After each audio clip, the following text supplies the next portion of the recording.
बिस्मिल्लाहिर्रहमानिर्रहीम। Dear students, अस्सलाम वालेकुम। First year computer science ICS chapter number 1 हमने स्टार्ट किया हुआ है।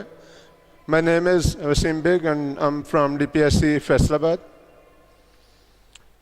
कंटेंट्स की तरफ चलते हैं। इसमें 1.1, 1.2, 1.3, 1.4 ये हम ऑलरेडी कवर कर चुके हैं। इसके लिए आप लेक्चर नंबर 1 to 6 वो देख सकते हैं। आज एक बहुत मोस्ट इम्पोर्टेंट हमारा टॉपिक स्टार्ट होगा, वो है 1.5 सिस्टम डेवलपमेंट। फ्यूचर में अगर आपने प्लान किया हुआ है कि आपने सॉफ्टवेयर इंजीनियर बनना है, आपने कंप्यूटर सॉफ्टवेयर डेवलपमेंट की तरफ जाना है, तो आज का लेक्चर आपने बहुत गौर से सुनना है। मेरा अपना भी मार्केट का काफ़ी एक्सपीरियंस है सॉफ्टवेयर डेवलपमेंट के हवाले से। डेटाबेसेस डिज़ाइन भी करता हूं और उनको मैं प्रोग्राम भी करता हूं लोकल इंडस्ट्री में। सिस्टम डेवलपमेंट लेक्चर नंबर 6 है। थोड़ा सा हम पहले ये देखते हैं कि सिस्टम है क्या। सिस्टम उर्दू में अगर आप ट्रांसलेट करें तो निज़ाम, जिसमें कुछ नज़म हो। अब जो निज़ाम है, चाहे वो फॉर एग्ज़ाम्पल गवर्नमेंट सिस्टम की आप बात कर लें या एजुकेशनल सिस्टम की बात कर लें या आप मेडिकल या हेल्थ सिस्टम की अगर आप बात कर लें, इसमें कुछ कंपोनेंट्स होते हैं। यानी सिस्टम किसी एक चीज़ का नाम नहीं है, बल्कि ये सेट ऑफ कंपोनेंट्स हैं जिनसे मिल के सिस्टम बनेगा। तो एक ऐसा अदारा, एक ऐसी फैक्ट्री, एक ऐसी मिल या कोई और एंटरप्राइज या एक बड़ा अदारा जहाँ पे कंप्यूटर से काम नहीं लिया जा रहा, जब वो लोग कंप्यूटराइजेशन की तरफ आना चाहें, जब वो ये चाहें कि हम भी कंप्यूटर से काम लें, हमारे पास भी सॉफ्टवेयर हो और हम उस सॉफ्टवेयर की मदद से अपने जो डेली प्रोसेसेस हैं उनको हम अंजाम दें, तो उसके लिए सिस्टम डेवलपमेंट की तरफ हो जाएंगे। सिस्टम डेवलपमेंट, तो सॉफ्टवेयर सिस्टम इसको आप कह सकते हैं, इसको आप इंफॉर्मेशन सिस्टम कह सकते हैं। इसके लिए मैनेजमेंट इंफॉर्मेशन सिस्टम MIS वो मोस्टली कंपनीज जो सी वो इंस्टॉल करवाती हैं, बनवाती हैं और उससे काम लेती हैं। ये जो सिस्टम डेवलपमेंट है, इसके लिए या तो लोग फ्रीलांस सॉफ्टवेयर इंजीनियर्स ये सिस्टम डेवलप करते हैं, या फिर सॉफ्टवेयर कंपनीज ये काम करती हैं, या फिर सॉफ्टवेयर हाउसेस ये काम करते हैं। सॉफ्टवेयर कंपनी, सॉफ्टवेयर हाउस, इसमें थोड़ा सा डिफरेंस है। सॉफ्टवेयर हाउस में सारे के सारे लोग सॉफ्टवेयर के रिलेटेड होते हैं। जो सॉफ्टवेयर कंपनी है वो एक्चुअली सॉफ्टवेयर की मार्केटिंग भी करती है, वो बाहर से सॉफ्टवेयर बनवा के आगे उसको सेल करती है। और जो फ्रीलांस सॉफ्टवेयर इंजीनियर्स हैं या प्रोग्रामर्स हैं, वो अपने सॉफ्टवेयर खुद एनालाइज करते हैं मीन के वो देखते हैं कि सॉफ्टवेयर ने कैसे बनना है। आगे हम स्लाइड्स में इसको डिटेल से डिस्कस करेंगे। और फिर उसको खुद ही मार्केट करके खुद ही मार्केट में उसको सेल करते हैं और फिर सर्विसेज भी देते हैं उसकी। स्लाइड्स की तरफ चलते हैं। सिस्टम डेवलपमेंट, अगर आप इसकी डेफिनेशन देखें, a system can be defined as a combination of some related components। यानी सिस्टम फॉर एग्जांपल अगर आप ह्यूमन बॉडी की एग्जांपल लें तो इसमें ब्लड सर्कुलेशन सिस्टम है, जिसमें आर्टरीज और वेन्स जो सी हैं वो कंबाइन होकर ये पूरा निज़ाम जो सा वो बनाती हैं। फर्दर इनकी आगे भी डिवीज़न है, लेकिन क्योंकि हम कंप्यूटर साइंस को स्टडी कर रहे हैं इसलिए मैं डिटेल में नहीं जाऊँगा। A system can be defined as a combination of some related components that interact with each other to perform some specific tasks। जैसे फॉर एग्जांपल एक अदारा है, वहाँ पे जो सैलरी मिलती है वो कंप्यूटर्स के थ्रू मिलती है। यानी कंप्यूटर्स मुलाजमीन की अटेंडेंस का रिकॉर्ड भी रखते हैं। मुलाजमीन जो अलाउंसेस लेते हैं या लोन्स लेते हैं, जिन्हें हम एम्प्लॉइज़ भी कहते हैं, एम्प्लॉइज़ जो लोन्स लेंगे या जो वो एडवांसेस लेंगे या उनको जो बोनसेस मिलेंगे, वो सारे का सारा रिकॉर्ड कंप्यूटर में फीड किया जाएगा और कंप्यूटर से फिर पे रोल स्लिप जो सी वो जनरेट होगी, जिसकी मदद से एम्प्लॉइज़ को पे किया जाएगा। तो अगर हम सिस्टम कंपोनेंट की बात करें तो इसमें 5 चीज़ें आपके सामने मौजूद हैं, आप डायग्राम में भी उनको देख सकते हैं। हार्डवेयर है, सॉफ्टवेयर है, पीपल जिन्हें हम यूज़र्स भी कह लेते हैं, और डेटा या इंफॉर्मेशन, और नंबर 5 पे कम्युनिकेशन, सेटअप, कम्युनिकेशन डिवाइसेस। तो वन बाय वन इनको देखते हैं। हार्डवेयर, ऑब्वियसली अगर आपने सिस्टम बनाना है जो कि कंप्यूटराइज सिस्टम हो तो आपको कंप्यूटर्स की ज़रूरत पड़ेगी, आपको प्रिंटर्स की ज़रूरत पड़ेगी। हार्डवेयर के बगैर सिस्टम, कंप्यूटराइज सिस्टम, इसका तसव्वुर मुमकिन नहीं। सॉफ्टवेयर, ऑब्वियसली ये आपको इंस्टॉल करना पड़ेगा। अब यहाँ पॉइंट नंबर 1 और 2 को अगर आप देखें तो हार्डवेयर के बगैर सॉफ्टवेयर कुछ नहीं और सॉफ्टवेयर के बगैर हार्डवेयर कुछ नहीं। नॉर्मली हम हार्डवेयर और सॉफ्टवेयर को डिस्कस करके बात को क्लोज कर देते हैं, लेकिन यहाँ पे 3 और इंग्रेडिएंट्स हैं, पीपल, यूज़र्स। अब देखें, हार्डवेयर आपने लिया, सॉफ्टवेयर उसके ऊपर इंस्टॉल कर दिया। अब अगर उस सॉफ्टवेयर को कोई यूज़ ही नहीं कर रहा तो वो सॉफ्टवेयर यूज़लेस है, उसका फ़ायदा कोई नहीं। तो यूज़र्स जो से हैं वो भी सिस्टम कंपोनेंट्स का हिस्सा हैं। इसके बाद नंबर 4 आपके पास डेटा, इंफॉर्मेशन। अब हार्डवेयर आपने ले लिया, सॉफ्टवेयर उस पर इंस्टॉल कर दिया, यूज़र भी मौजूद हैं, लेकिन आपके पास डेटा ही कुछ नहीं है, आपने उसमें डाला ही कुछ नहीं कंप्यूटर में, तो आपको रिजल्ट्स क्या मिलेंगे? कुछ भी नहीं। ऑब्वियसली जो कंप्यूटर होता है वो इसलिए होता है ताकि आपके डेटा को प्रोसेस कर सके।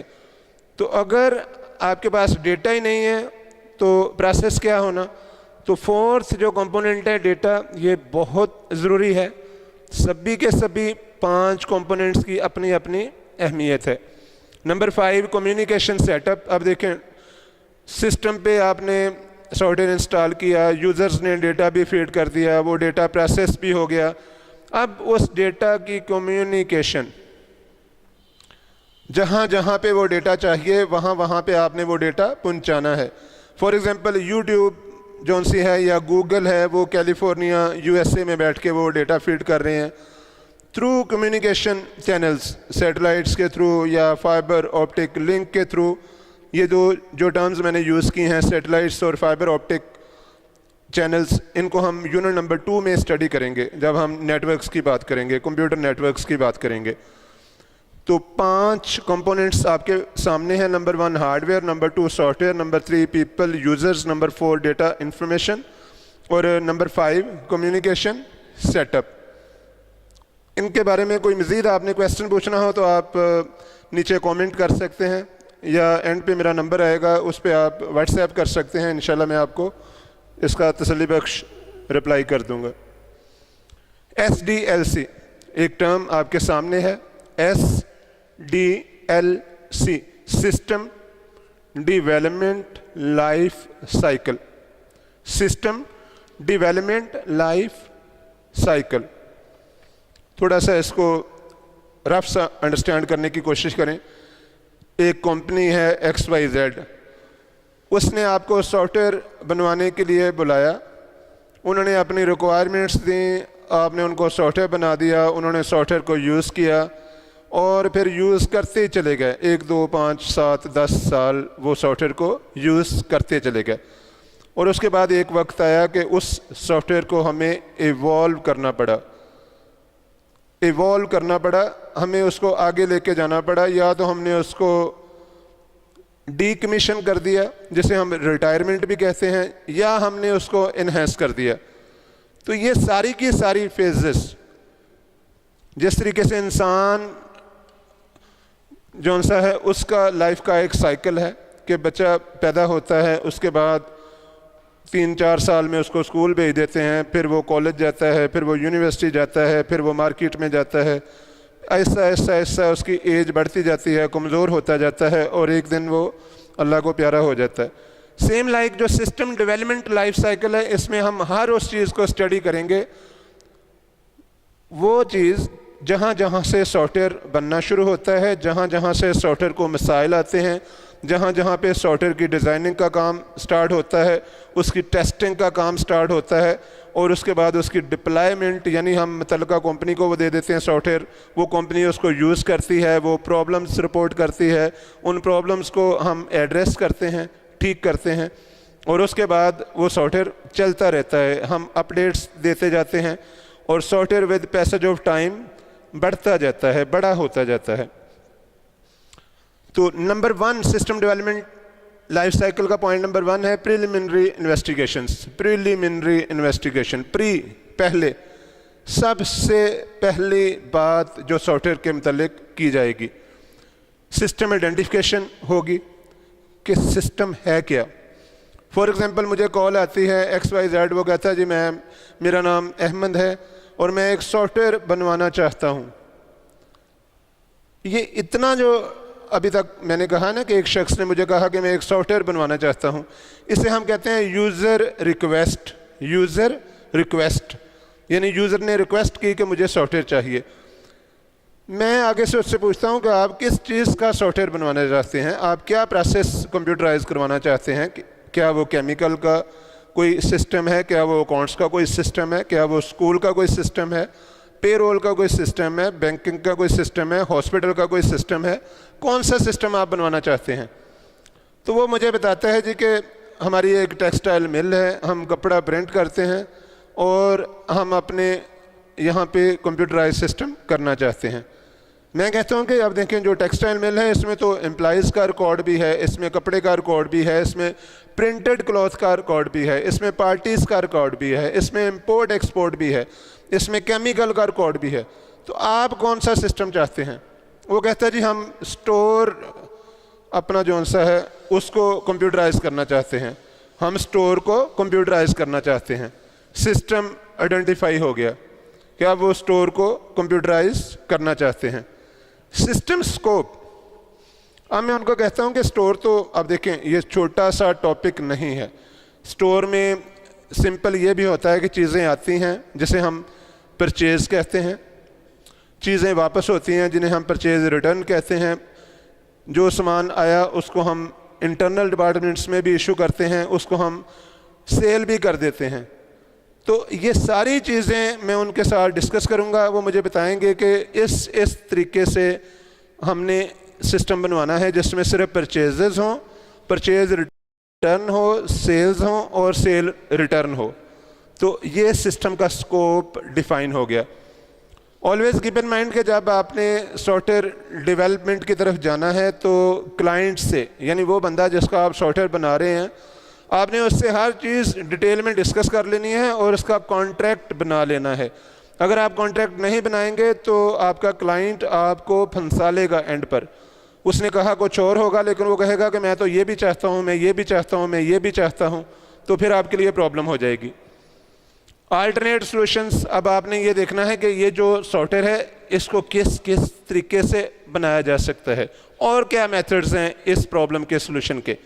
हम वो भी जो उनसे वो डिस्कस करते हैं कि इसके अलावा ये जो हम सॉल्यूशन दे रहे हैं इसके अलावा और भी हमारे पास इसके सॉल्यूशंस हैं, आप उनके थ्रू भी इसको कर सकते हैं। फिजिबिलिटी स्टडी, अब फिजिबिलिटी ये PH वाली फिजिबिलिटी नहीं है, ये FEA वाली फिजिबिलिटी है। मुमकिनात कि ये सॉफ्टवेयर क्या पॉसिबल है कि नहीं।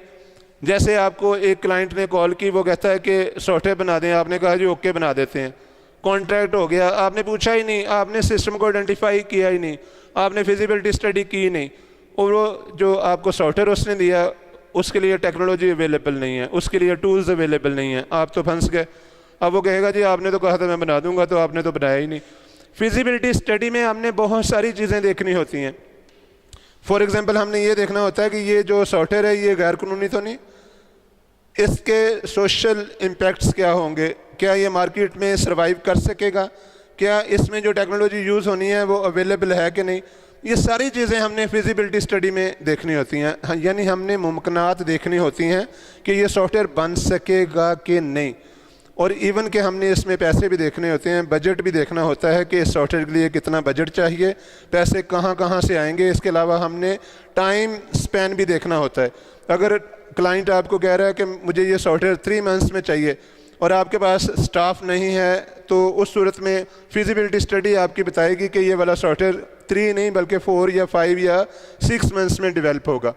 प्रिलिमिनरी प्लान आप कर लेते हैं, जो कुछ आपने डिस्कस किया क्लाइंट के साथ वो सारे का सारा आपने पेपर के ऊपर उसको चार्ट आउट कर लिया, उसका प्लान बना लिया। यहाँ तक जितनी चीज़ें हैं ये सारी की सारी वो हैं कि अभी इसका कंप्यूटर के साथ कोई ताल्लुक नहीं है, अभी आपने कंप्यूटर परचेज़ नहीं करने। नए सिस्टम बनाने के लिए आपने उनको ये नहीं कहना कि फ़लाँ फ़लाँ हार्डवेयर ले लें, अभी कोई ऐसी बात नहीं। पॉइंट नंबर 2, सिस्टम एनालिसिस, तजज़िया, जायज़ा लेना। अब सिस्टम को हम एनालाइज करेंगे जिसमें सबसे पहले नीड एनालिसिस होगा कि उनकी कौन कौन सी ज़रूरतें हैं, वो किस किस चीज़ को कंप्यूटराइज करवाना चाहते हैं। नंबर 3 पे डेटा गैदरिंग होगी। अब ये डेटा कौन सा है, ये एनालिसिस के मुतालिक जो डेटा है वो है। सॉफ्टवेयर बनाने के लिए जो आपको डेटा चाहिए ये वो है, और इसमें रिटन डॉक्यूमेंट्स आप फैक्ट्री चले जाएंगे या वो जो मिल जो आपका क्लाइंट है आप उसके पास जाएंगे और उसको जाके आप कहेंगे हाँ जी बताएं कौन कौन से आपके मैनुअल डॉक्यूमेंट्स हैं, आप ऑलरेडी कैसे काम कर रहे हैं। वो आपको बताएगा ये देखें हमारे पास हम ऐसे इस बिल के ऊपर रसीद लेते हैं, फिर हम पेमेंट करते हैं फलां, वो आपको डॉक्यूमेंट्स दिखाएगा, आपको फाइल्स निकाल के वो दिखाएगा। उसके बाद आप इंटरव्यूज़ करेंगे, आप अकाउंटेंट के पास चले जाएंगे, आप कहेंगे अच्छा जी जब आपके पास फॉर एग्जांपल ऑर्डर आता है आप उस ऑर्डर की पेमेंट कैसे करते हैं, ये इंटरव्यू हो रहा है।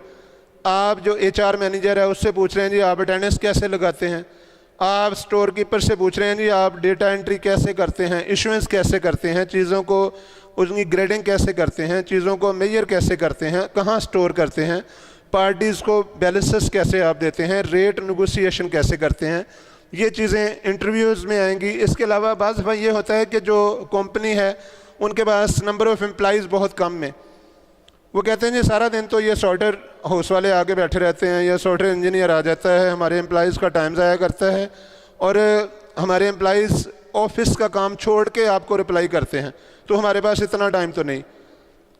अब आपने एज ए सॉफ्टवेयर इंजीनियर उनको कैसे फैसिलिटेट करना है, आपने उनको क्वेश्चनियर्स बना देने हैं, पेपर के ऊपर क्वेश्चन लिख देने हैं सॉफ्टवेयर के मतलब, और उनको कहना है कि सर ये आप घर ले जाएं और जब आपको टाइम मिले फ्रीली मुझे 2-3 दिन बाद आप ये क्वेश्चनियर जो से सॉल्व करके भेज दें।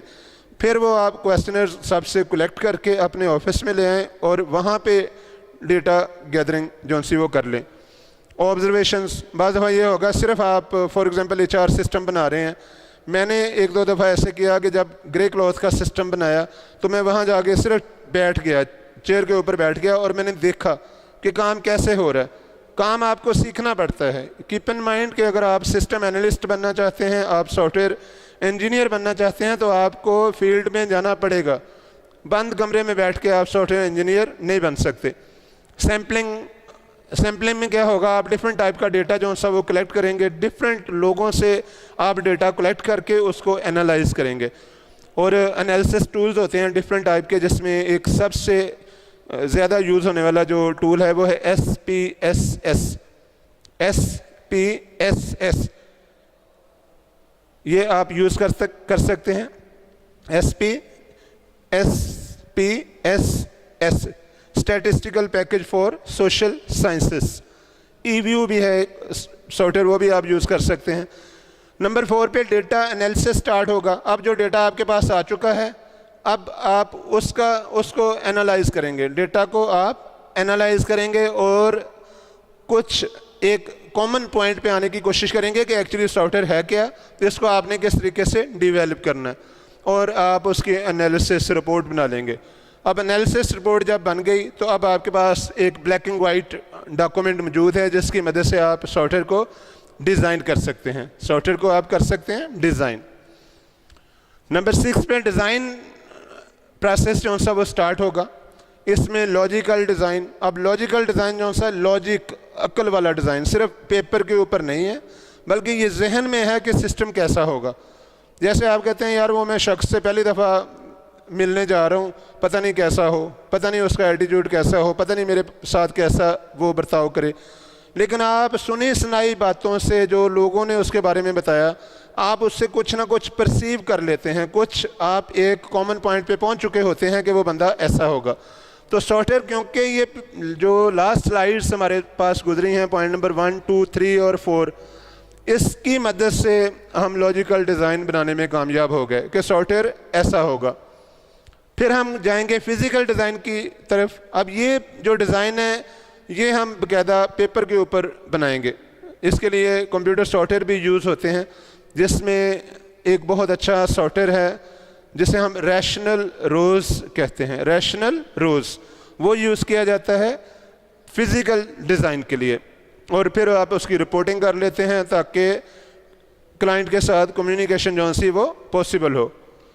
उसके बाद कोडिंग का मरहला स्टार्ट होता है। अब देखें अहम बात, पॉइंट नंबर 1, 2, 3 और 4 और 5 और 6, ये 6 वो पॉइंट्स हैं पे अभी तक कंप्यूटर लैंग्वेज प्रोग्रामिंग का वर्ड यूज़ नहीं हुआ।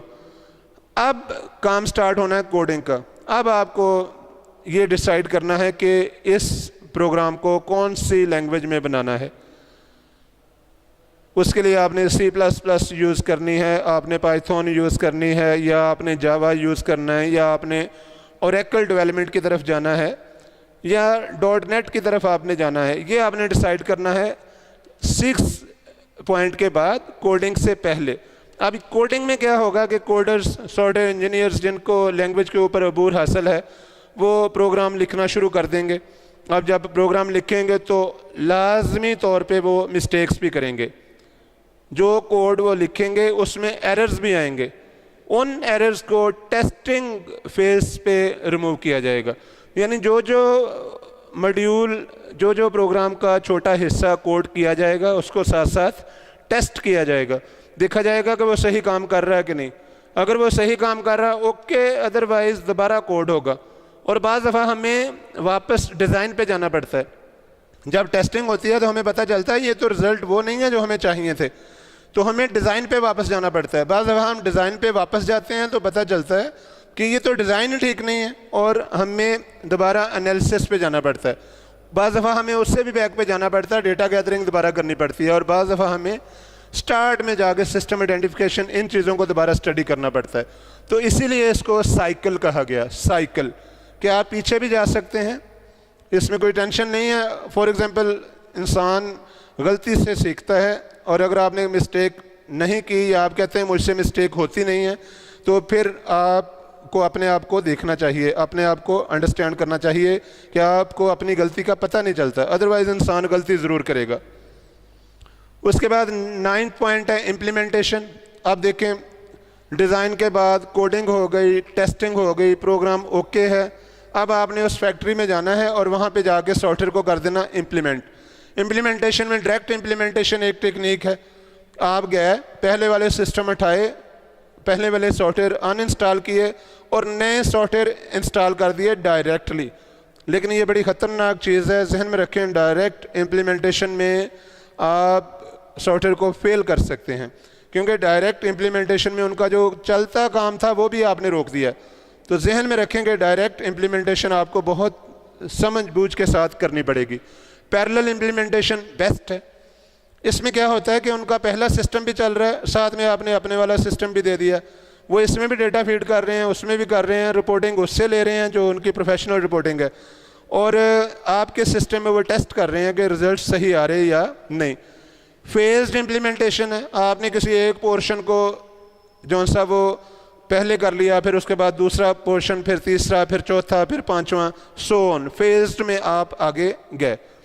और पायलट इम्प्लीमेंटेशन, पायलट यानी इसमें आपने उस अदारे का कोई एक हिस्सा पकड़ा टेस्ट के तौर पे कि पहले हम इसको कंप्यूटराइज करेंगे, उसके बाद देखेंगे अगर रिजल्ट्स ओके हुए तो हम आगे चलेंगे, अदरवाइज़ हम सॉफ्टवेयर नहीं बनाएंगे या हम डिज़ाइन को रिव्यू करेंगे। और उसके बाद यूज़र ट्रेनिंग्स, मोस्ट इम्पोर्टेंट। एक चीज़ जहन में रखें, हमेशा जहन में रखें मेरी ये बात कि जो सॉफ्टवेयर्स हैं वो सॉफ्टवेयर इंजीनियर के लिए नहीं बनते। यानी सॉफ्टवेयर इंजीनियर सॉफ्टवेयर्स को अपने लिए नहीं बनाता। कोई भी इंजीनियर कोई भी कार अपने लिए डिज़ाइन नहीं करता, बल्कि वो लोगों के लिए होती है। तो जब आप सॉफ्टवेयर डेवलप कर रहे हों, जहन में रखें कि जो आपने कोड करना है, जो आपने इंटरफेस बनानी है, जो आपने स्क्रीन बनानी है, जो आपने रिपोर्ट बनानी है, या सॉफ्टवेयर के रिलेटेड जो भी आपने काम करना है, आपने यूज़र की कन्वीनियंस को जहन में रखना है कि यूज़र उसको अंडरस्टैंड कर सके। क्योंकि देखें, आपने वो सॉफ्टवेयर यूज़ नहीं करना, सॉफ्टवेयर आपका यूज़ होना है अक्रॉस दी वर्ल्ड किसी एक अदारे में, और वहाँ पे हो सकता है हर 2 महीने बाद एम्प्लॉई चेंज हो रहे हों। तो आपको उन लोगों की ट्रेनिंग भी करनी पड़ेगी कि ये देखें जी, मैं एक सॉफ्टवेयर बना के लेके आया हूँ, इसको आप इस तरीके से यूज़ करेंगे। तो जब आप यूज़र को बताते हैं कि आपने इस सॉफ्टवेयर को ऐसे यूज़ करना है, तो ये एक टाइम टीडियस मुश्किल प्रोसेस होता है, फिर आपको बर्दाश्त तहम्मुल से काम लेना पड़ता है। सॉफ्टवेयर तो बन गया, लेकिन अगर आपने यूज़र ट्रेनिंग नहीं की या ट्रेनिंग के दौरान यूज़र से लड़ाई झगड़ा कर लिया, तो आपका सॉफ्टवेयर जो सा वो फ्लॉप हो जाएगा, वो लेंगे ही नहीं आपका सॉफ्टवेयर, कॉन्ट्रैक्ट कैंसिल हो जाएगा और आपकी मेहनत जो सी वो ज़ाया होगी। मेंटेनेंस, अब सॉफ्टवेयर इंस्टॉल हो गया, 10 दिन बाद 2 वीक के बाद वो आपको कॉल करते हैं, वो कहते हैं सर इसमें ये थोड़ी सी प्रॉब्लम आ रही है, तो काइंडली इसको ठीक कर दें। मेंटेनेंस, गाड़ी भी आप लेते हैं, आपको मैकेनिक के पास जाना पड़ता है। इसी तरह जो सॉफ्टवेयर बनते हैं उनके लिए भी आपको सॉफ्टवेयर इंजीनियर, सॉफ्टवेयर हाउसेस या सॉफ्टवेयर कंपनीज़ को बार बार रिक्वेस्ट भेजनी पड़ती है। और उसके बाद है रिटायरमेंट या डीकमीशनिंग। एक सॉफ्टवेयर जब काफ़ी अरसा चल जाता है, 2 साल 5 साल, उसके बाद नई टेक्नोलॉजी आ चुकी होती है, उस टेक्नोलॉजी को एक तरीका तो ये है कि हम मर्ज कर दें एग्जिस्टिंग सॉफ्टवेयर में, जिसे हम मेंटेनेंस या अपडेट्स कह सकते हैं।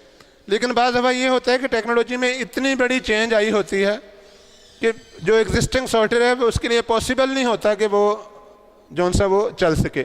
जैसे मैं एग्जांपल देता हूँ, 97, 98 या 2000 के दौर की बात करता हूँ कि जो सॉफ्टवेयर उस वक्त चल रहे थे सारे के सारे वो कमांड लाइन इंटरफेस वाले सॉफ्टवेयर थे, ग्राफिकल यूज़र इंटरफेस उसमें नहीं थी। तो क्योंकि इंटरनेट आम हो गया तो ई कॉमर्स की तरफ लोग चले गए, तो वो सारे के सारे सिस्टम आपको रिटायर करने पड़े, डीकमीशनिंग उनकी जौन सी आपको वो करनी पड़ी। इस स्लाइड से मैं इसको कंक्लूड करता हूँ। इसमें आप देखें सिस्टम डेवलपमेंट लाइफ साइकिल, इसको इसीलिए कहा गया कि ये स्टार्ट जो होगा वो होगा,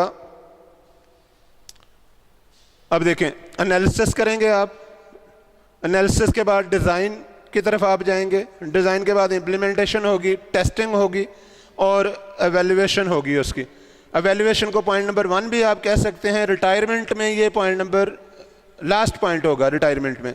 तो आप एवेल्युएट करेंगे अगर आप नया सॉफ्टवेयर बनाने जा रहे हैं, लेकिन अगर आप नया सॉफ्टवेयर बनाने नहीं जा रहे तो फिर आप एनालिसिस से स्टार्ट करेंगे। Otherwise evaluate, analysis, design 3, implementation और टेस्टिंग। टेस्टिंग के बाद एक्चुअली भी इम्प्लीमेंटेशन होती है, लेकिन बाज़ दफ़ा ये होता है कि हम यूज़र लेवल पे जौन सा वो टेस्टिंग करवाते हैं।